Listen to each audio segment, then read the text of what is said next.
জাতিসংঘের সাধারণ পরিষদ ইউএনজিএ ফিলিস্তিনিদের পূর্ণ জাতিসংঘের সদস্য হওয়ার যোগ্য বলে স্বীকৃতি দিয়ে এবং জাতিসংঘ নিরাপত্তা পরিষদকে বিষয়টি অনুকূলভাবে পুনর্বিবেচনা করার সুপারিশ করে সমর্থন করার জন্য অপ্রতিরোধ্যভাবে ভোট দিয়েছে। ফিলিস্তিনকে পূর্ণ সদস্যপদ দেওয়ার প্রস্তাব বিপুল ভোটে পাশ হয়েছে জাতিসংঘের সাধারণ পরিষদে। এই বিষয়টি ইতিবাচক হিসেবে পুনর্বিবেচনার জন্য নিরাপত্তা পরিষদের প্রতি আহ্বান জানানো হয়েছে।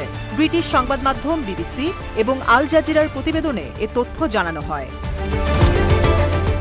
শুক্রবার এই প্রস্তাবের পক্ষে ভোট দেয় ১৪৩টি দেশ। যুক্তরাষ্ট্র, ইসরায়েল সহ বিপক্ষে ছিল ৯টি দেশ। ভোটদানে বিরত থাকে ২৫টি দেশ। সাধারণ পরিষদের এ ভোটের মধ্য দিয়ে অবশ্য জাতিসংঘে পূর্ণ সদস্যপদ পাবে না ফিলিস্তিন, তবে অতিরিক্ত কিছু সুবিধা ভোগ করতে পারবে।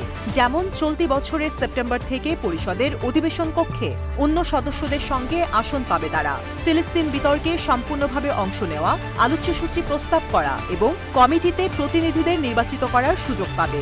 তবে তারা এখনও ভোট দেওয়ার অধিকার পাবে না। সাধারণ পরিষদের এ অনুমোদন দেওয়ার ক্ষমতা নেই। এজন্য নিরাপত্তা পরিষদের সমর্থন থাকতে হবে। প্রস্তাব পাশ হওয়ার পর জাতিসংঘকে স্বাগত জানিয়েছেন ফিলিস্তিনের প্রেসিডেন্ট মাহমুদ আব্বাস। বলেছেন, প্রস্তাব পাশ হওয়ার মধ্য দিয়ে এটা দেখা গেছে যে বিশ্ব ফিলিস্তিনিদের স্বাধীনতা ও অধিকারের পক্ষে রয়েছে, একই সঙ্গে তারা ইসরায়েলের দখলদারির বিপক্ষে রয়েছে। ফিলিস্তিনিরা ব্যাপকভাবে স্বাগত জানালেও সাধারণ পরিষদের প্রস্তাব পাশের নিন্দা জানিয়েছেন জাতিসংঘে নিযুক্ত ইসরায়েলের রাষ্ট্রদূত। রাষ্ট্রদূত গিলাদ এরদান বলেন, এটি একতরফা প্রস্তাব। এই প্রস্তাব পাশ হওয়া দেখালো যে সন্ত্রাস করলে ফায়দা পাওয়া যায়। ফিলিস্তিনকে জাতিসংঘে যুক্ত করার পক্ষে এটি একটি বৈশ্বিক স্বীকৃতি হিসেবে কাজ করবে। ফিলিস্তিন রাষ্ট্রের স্বীকৃতির ক্ষেত্রেও এর ভূমিকা থাকবে। এর আগে গত মাসে নিরাপত্তা পরিষদে ফিলিস্তিন রাষ্ট্রের স্বীকৃতির একটি প্রস্তাব উঠলে যুক্তরাষ্ট্রের ভেটো ক্ষমতা প্রয়োগে তা খারিজ হয়ে যায়। সাধারণ পরিষদে ভোটাভুটির সময় যুক্তরাষ্ট্রের নিউ ইয়র্কের জাতিসংঘের সদর দপ্তরে ছিলেন আল জাজিরার সাংবাদিক গ্যাব্রিয়েল এলিজোন্ডো। তার মতে, প্রস্তাবের পক্ষে বিপুল ভোট পড়ার ঘটনাটি খুবই উল্লেখযোগ্য। তিনি বলেন, যেমনটি আমরা শুনছিলাম, ফিলিস্তিনের পক্ষে ১২০ থেকে ১৩০টির মতো ভোট পড়তে পারে, সর্বোচ্চতা ১৪০ হতে পারে।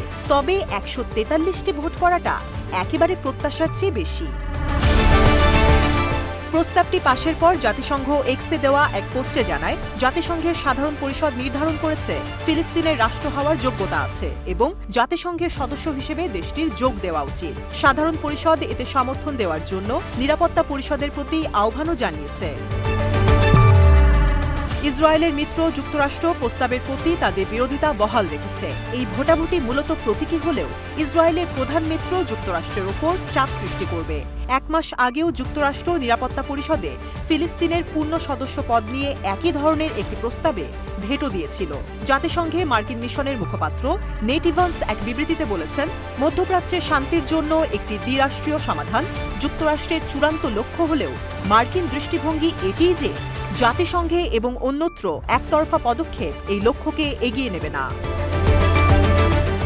এএফপি বিবিসির তথ্যমতে স্পেন, আয়ারল্যান্ড ও স্লোভেনিয়া আগামী ২১শে মে ফিলিস্তিন রাষ্ট্রকে প্রতীকীভাবে স্বীকৃতি দেওয়ার পরিকল্পনা করেছে বলে ইইউ পররাষ্ট্রনীতি প্রধান জোসেফ বোরেল গতকাল জানিয়েছেন। তিনি স্প্যানিশ পাবলিক রেডিওকে দেওয়া সাক্ষাৎকারে তারিখটি নিশ্চিত করেছেন। এদিকে রাফায় তীব্র আক্রমণের মুখে ১,১০,০০০ মানুষ এলাকা ছেড়েছে বলে জানিয়েছে জাতিসংঘ। এছাড়া ইসরায়েলি আগ্রাসনে গাজায় নিহতের সংখ্যা বেড়ে দাঁড়িয়েছে ৩৪,৯৪৩ জনে।